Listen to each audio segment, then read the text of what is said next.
وآلہ وسلم آپ نے فرمایا، اللہ رب العزت خود کہتے ہیں شتمنی ابن آدم وما ينبغي له ان يشتمني ويكذبني۔ اللہ رب العزت فرماتے ہیں کہ آدم کا بیٹا مجھے گالیاں دیتا ہے، اس کے لائق نہیں ہے کہ وہ اپنے پالنے والے کو، اپنے خالق اور مالک کو گالیاں دے یا اس کو جھوٹا قرار دے دے۔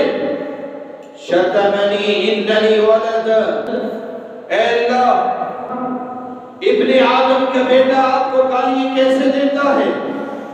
شتمنی اننی ولد، جب یہ کہتا ہے کہ اللہ کا بیٹا ہے، عیسیٰ یا عزیر یا کوئی اور، تو جب اللہ کا بیٹا کہتا ہے تو اللہ رب العزت فرماتے ہیں اس نے مجھے گالی دی ہے۔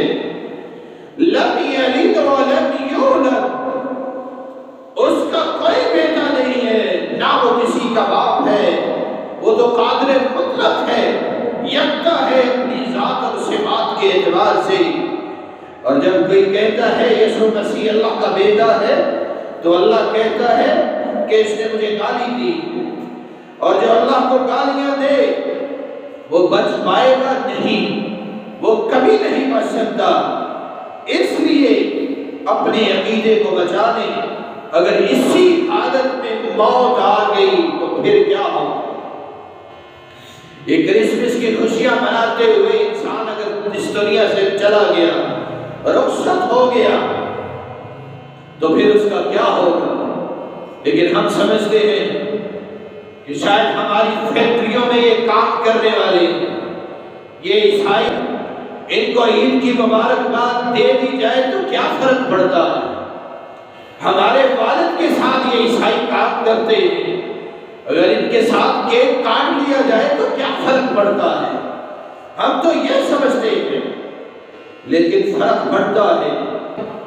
اللہ رب العزت فرماتے ہیں وَإِن جَاهَدَاكَ عَلَىٰ أَن تُشْرِكَ بِمَا لَيْسَ لَكَ بِهِ عِلْمٌ فَلَا تُطِعْهُمَا وَصَاحِبْهُمَا فِي الدُّنْيَا مَعْرُوفًا۔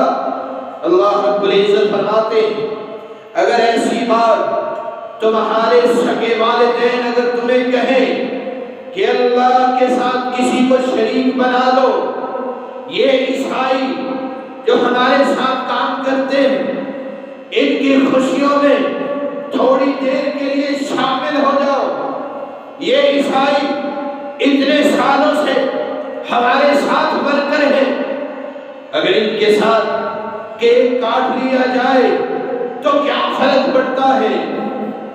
تو اللہ رب العزت فرماتے اگر تمہارے سگے والدین تمہیں اللہ کے ساتھ شرک کا کہے تو اپنے والدین کی بات کو بھی نہیں ماننا، ان کو بھی چھوڑ دینا ہے۔ البتہ دنیا کے کاموں میں ان کی باتیں مان لو، لیکن اگر وہ شرک کا کہے تو اپنے والدین کی بات کو بھی نہیں ماننا۔